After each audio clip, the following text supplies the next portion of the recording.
"Mom, I'm home." Standing before me as I was working in the garden was my daughter, who should have died at the age of 6. 5 years ago, I was seriously injured in a car accident along with my daughter. I couldn't even get out of bed, let alone attend my daughter's funeral.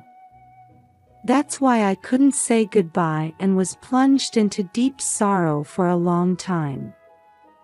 I stood there dumbfounded, wondering if I was seeing a vision.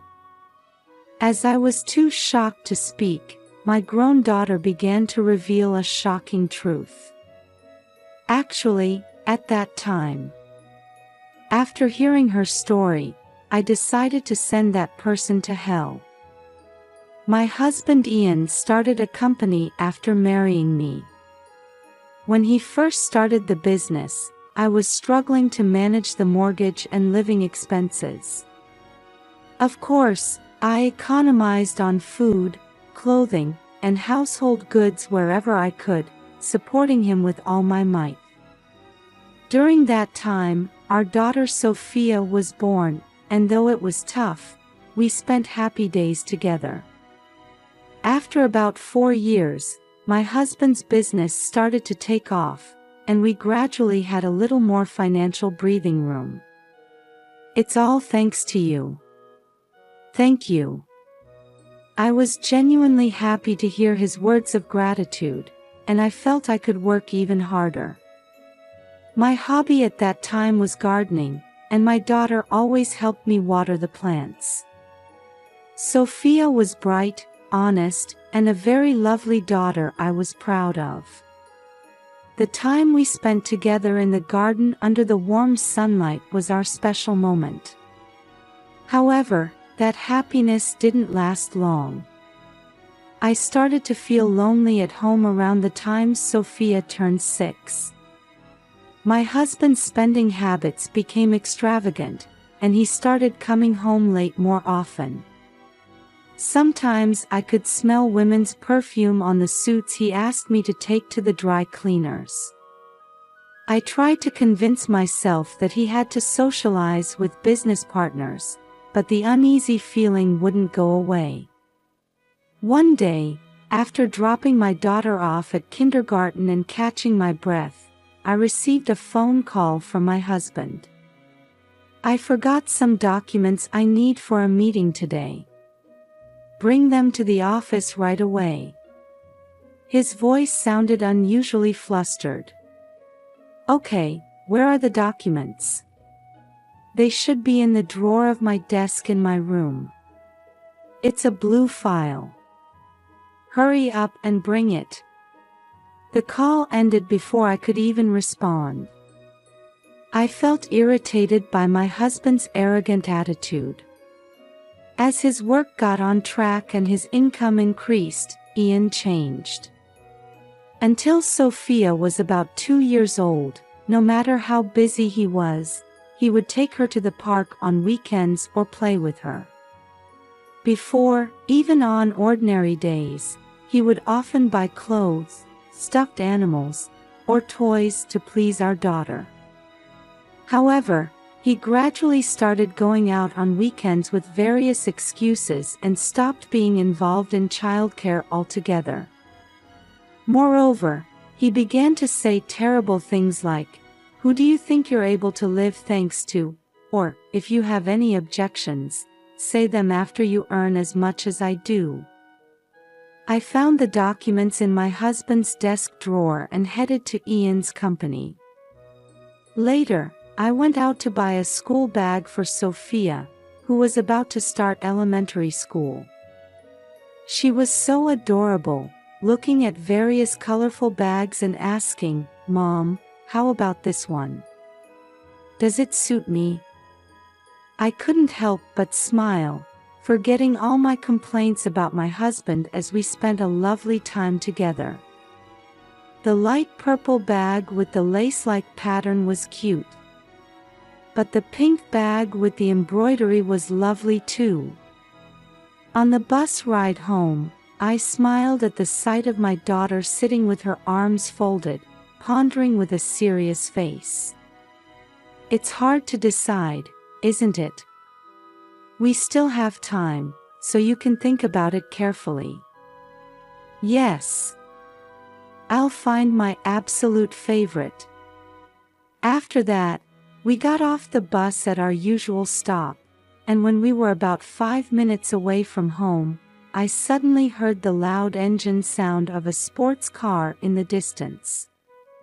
When I turned around, I saw a car speeding towards us. I couldn't even scream, all I could do was instinctively hug Sophia. I heard the screams of passers-by, and the next moment, I felt an incredible impact on my body before losing consciousness. The next time I opened my eyes, I was in a hospital bed. I saw a white ceiling and it took me a while to understand that I wasn't at home.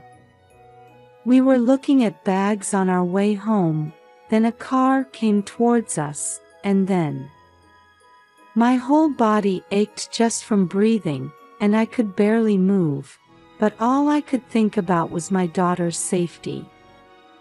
I pressed the nurse call button, enduring the pain, and soon a nurse and doctor came running, saying they would contact Ian. Apparently, I had been asleep for 3 days. 30 minutes later, when he arrived at the hospital and entered the room, he looked at me and muttered, "So you're alive," then let out a sigh. "What about Sophia?" I asked my husband in a hoarse voice as he came to the side of the bed. By the time I got to the hospital, she was all ready. He told me without making eye contact, seeming to look off into the distance.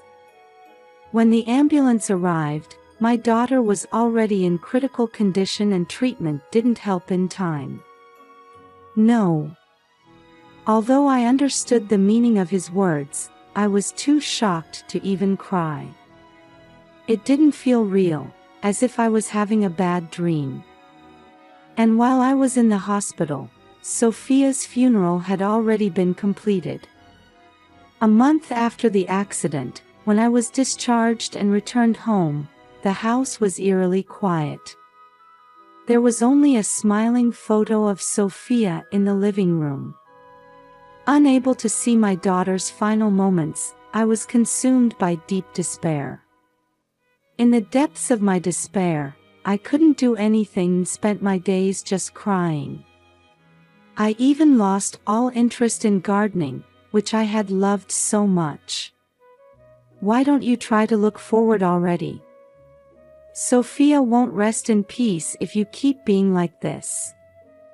My husband's words, sounding exasperated, reached my ears, but I couldn't accept them. I couldn't even imagine how to live a life without my daughter. That's impossible. No matter what I did or where I went, the hole in my heart couldn't be filled. I kept remembering how my daughter used to help me with cooking, folding laundry, and watering the garden, and tears would involuntarily flow. Perhaps disgusted by my state, Ian started spending more nights away from home. About 5 years after losing my daughter, my heart had recovered enough to engage in my old hobby of gardening. Who would have thought that nurturing plants could be so healing? Sophia used to help me water the plants too. There were many moments in my daily life when I would suddenly remember Sophia, but I no longer cried uncontrollably like before. I was gradually overcoming the past and starting to think about the future. On one such day, just before noon, I was out in the garden taking advantage of the good weather, rearranging flower pots while considering different combinations. That's when I heard a sound from the door connecting the parking lot to the garden.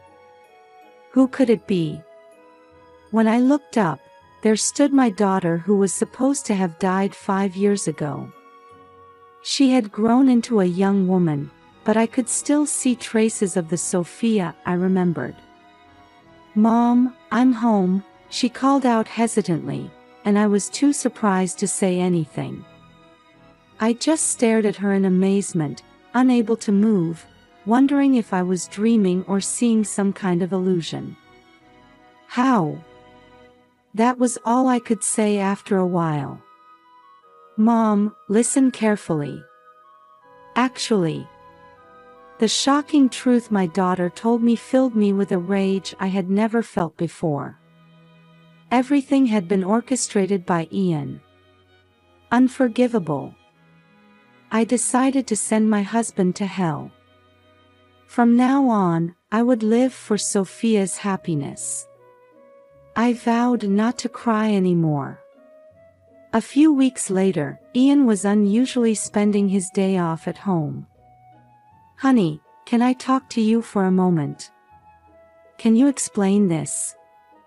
I placed several photos in front of him as he was lounging on the sofa watching TV.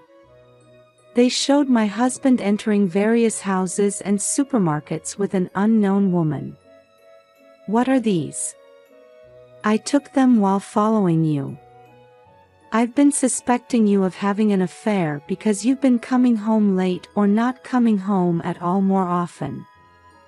He picked up the photos and laughed scornfully.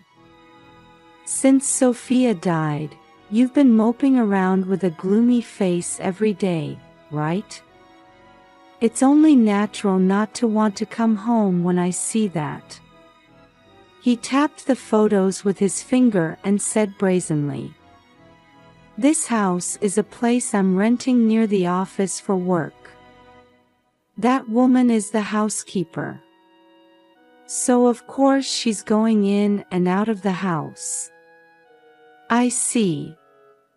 Seeing my meek attitude, my husband grinned confidently. "Those photos don't prove anything." He crossed his arms and leaned back, seemingly emboldened. "Well, that might be fine, but..." Just as my husband looked puzzled by my words, my cell phone rang loudly. I answered the phone without any explanation. "What now? Is this conversation over?" As he spoke irritably, I showed him the video call screen, and his face changed instantly. "Hello, Mom. I had asked Sophia to call me." "Huh? What's going on?" "Actually, when she came to visit me, she had a smartphone hanging around her neck. She told me that Ian was managing her cell phone. So, I came up with the idea of registering Sophia's and my numbers under fake names in each other's phones, without Ian knowing, and asked for my daughter's cooperation.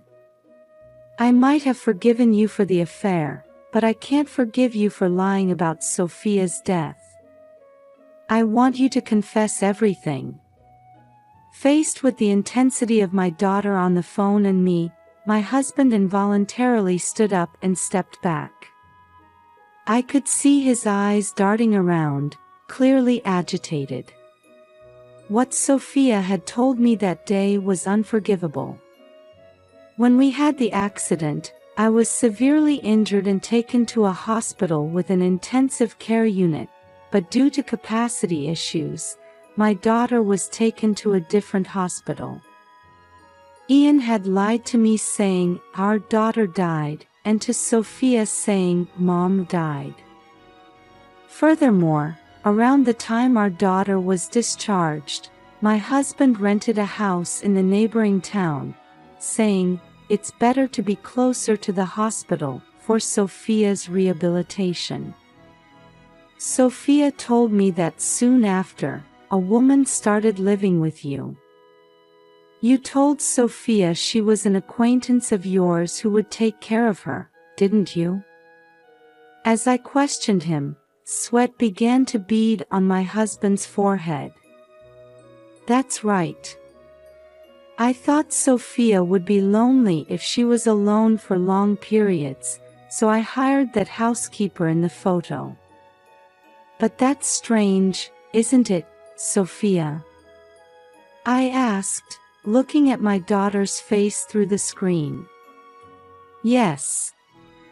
Because Stephanie, who Dad brought as a housekeeper, says mean things like she's going to marry Dad and that I'm in the way." Apparently, Stephanie, who started living in the same house, always came home late at night and was asleep when Sophia left for school. My daughter would prepare her own breakfast and go to school, and by the time she returned home, Stephanie would leave for work. Stephanie didn't do any housework at all, and although Ian sometimes brought food home, Sophia ended up doing most of the housework herself. When Dad wasn't around, Stephanie told me to tell you to get a divorce quickly. That's when I started to think that maybe Mom was still alive. My daughter had come to check on me by herself, taking trains and buses, asking passers-by for directions along the way. I don't want to live with that person anymore. As Sophia pleaded with a face on the verge of tears, my heart ached. Dad has been lying to me all this time, saying that Mom was dead. I can't trust Dad anymore. Thinking about how much she must have endured living like that, I felt that I absolutely couldn't let her suffer anymore. Pushed by my daughter's words, I took out more photos. I have these too. They showed Ian and Stephanie walking arm in arm, entering pubs and hotels. The stores in those photos were the same ones I had seen on a business card that fell out of his suit jacket pocket when he once asked me to take it to the dry cleaners. "Stephanie works at this store, doesn't she?" My husband's eyes widened at those words. "You've been betraying me and having an affair since 5 years ago." I glared at Ian as I said this. His face turned red as he realized his lies had been exposed, and he started trembling. Suddenly, he slammed his fist on the table and crumpled the photos in his hand. Startled by his sudden action, I stiffened, and my enraged husband threw the photos at me. "Call the police." Feeling threatened by Ian's behavior, I pleaded with my daughter and ended the call. "What? Don't be ridiculous. Everything's ruined because you two are alive." My husband, now in a frenzy, approached me with a look I had never seen before. "I was supposed to send you both to the other world and live happily with Stephanie." Stunned by his unexpected words, I was at a loss. It turns out that the accident Sophia and I had been in was not an unfortunate incident. Apparently, he had hired an acquaintance of Stephanie's to run us over with a car. When we were seriously injured but our lives were not in danger, he was forced to change his plans and ended up living a double life between our home and his mistress's house. Of course, the story about having completed our daughter's funeral was also a lie. If you two had died in the accident as planned, I would have gained sympathy from everyone around me and even collected the insurance money. My husband's face contorted as he clenched his fists. "Too bad your plan didn't work out. I can't live with you anymore. I've already consulted a lawyer, and you're going to pay alimony and child support properly." Enraged by my words, he actually picked up the remote control from the table and threw it at me. As I dodged it, the remote hit the wall with a loud bang. Just as Ian shouted, "Don't run away," and grabbed a vase, we heard the sound of sirens in the distance. Suddenly panicked, he looked out the window and started to get flustered. Did you really call the police? Is Sophia planning to turn me in? Ian's face turned pale. Please, don't do this. Don't do this. I'll lose everything, my company, Stephanie, everything. Think hard about what you've done while you're in prison. Disgusted that even in this situation he didn't mention my or our daughter's names, I coldly declared. As footsteps approached and police officers entered the room, a panicked Ian actually threw the vase he was holding at them. Stay back. Stop. The officers skillfully restrained my husband, who resisted violently until the very end. Thanks to our daughter's report and her actions, he was taken away. After that, I divorced Ian and received a lump sum payment of $300,000 for alimony, child support, and division of property. His company was in an uproar the day after his sudden arrest. I received numerous phone calls, but I simply stated the facts calmly. Ian ended up losing everything, his family and his social credibility. He must be regretting his actions now. But even if he realizes it's too late to make amends, it's already over for him. I moved with my daughter and started a new job, beginning our new life. I feel happy every day knowing that my daughter is there when I come home. We're having macaroni and cheese for dinner tonight, I said as I set the table, and Sophia beamed, saying, "Yay." Such ordinary conversations and my daughter's smile are my greatest treasures.